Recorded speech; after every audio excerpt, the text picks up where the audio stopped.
Good morning children.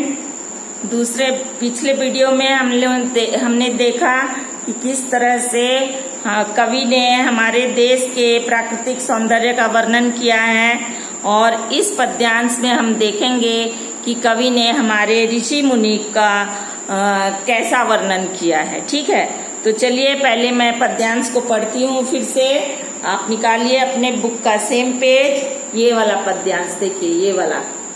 ठीक है, हाँ, तो मैं पढ़ती हूँ। शांति निकेतन जहाँ तपोवन, ध्यानावस्थित हो ऋषि मुनिगण, चिद नभ में करते थे विचरण, जहाँ सत्य की किरणें बरसी। तो इसमें से जो मुख्य आपका वाक्य है वो मैं बता दूं कि पहला निकला है तपोवन। तपोवन यानी जहाँ तपस्या करते हैं, और ध्यानावस्थित यानी ध्यान में लगे हुए। फिर है चिद, चिद यानी जानने वाला यानी ज्ञाता, जिसको बहुत ज्ञान पता हो। नभ यानी आकाश, और अंतिम पांचवा है विचरण यानी घूमना। ये 5 शब्दार्थ हमको इस 4 पंक्तियों से मिला है। अब मैं आपको पंक्ति वाइज आपको मैं बता देती हूँ कि इसका भावार्थ क्या है। तो इस पद्यांश में कवि ने धरती पर उपस्थित तपोवन में ध्यान में लीन बैठे ऋषि मुनिगण का वर्णन किए हैं।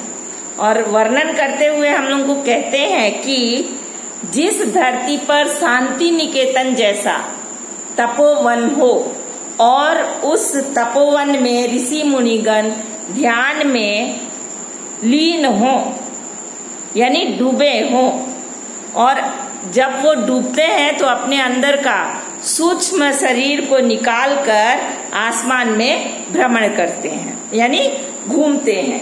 ऐसे धरती, उस धरती पर, जिस धरती पर ऐसे ऋषि मुनिगण हैं, उस धरती पर सदैव सत्य रूपी किरणों की वर्षा होती है। ठीक है, और अब चलिए इसमें से मैं कुछ प्रश्न का उत्तर कर लूं कि शांति निकेतन का अर्थ क्या है, बताइए। तो शांति निकेतन का अर्थ है वह घर जहां हम शांत वातावरण में रहते हैं। ठीक है, निकेतन का मतलब घर है, शांति का मतलब पीसफुल, शांति। तो वह घर जहां हम शांति से रहते हैं। इस कविता में कवि ने शांति निकेतन किसे माना है? इस कविता में कवि ने शांति निकेतन तपोवन को माना है। तपोवन क्या है?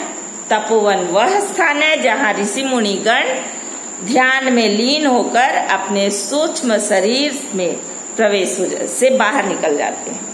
सूक्ष्म शरीर में प्रवेश करके तपोवन में ध्यान करते समय वो पहले सूक्ष्म शरीर में जाते हैं, फिर वहां से निकलते हैं और आसमान में भ्रमण करते हैं। इसलिए तपोवन क्या है, इसका उत्तर क्या होगा? तपोवन वह स्थान है जहां ऋषि मुनिगण ध्यान में लीन होकर अपने सूक्ष्म शरीर में प्रवेश करते हैं। और सूक्ष्म शरीर में प्रवेश करके ऋषि मुनिगण क्या करते हैं? सूक्ष्म शरीर में प्रवेश करके ऋषि मुनिगण ज्ञाता बनकर आसमान में भ्रमण करते हैं। ठीक है, पूरे आसमान में घूमते हैं। आसमान में भ्रमण करते हुए ऋषि मुनिगण क्या करते हैं? आसमान में भ्रमण करते हुए ऋषि मुनिगण सत्य रूपी किरणों की वर्षा करते हैं। यानी जो आदमी गुरु से ज्ञान लेकर, अपने दीक्षा लेकर और गुरु का आज्ञा का पालन करता है, उनपे वो अपने आप वहां से आशीर्वाद देते हैं। सत्य रूपी वर्षा यानी आशीर्वाद देते हैं। ठीक है, तो ये हुए कुछ प्रश्न। अब ये शब्दार्थ और प्रश्न उत्तर फिर आप लिख लीजिएगा उसी के नीचे। अब मैं नेक्स्ट वीडियो दे रही हूँ। धन्यवाद तब तक।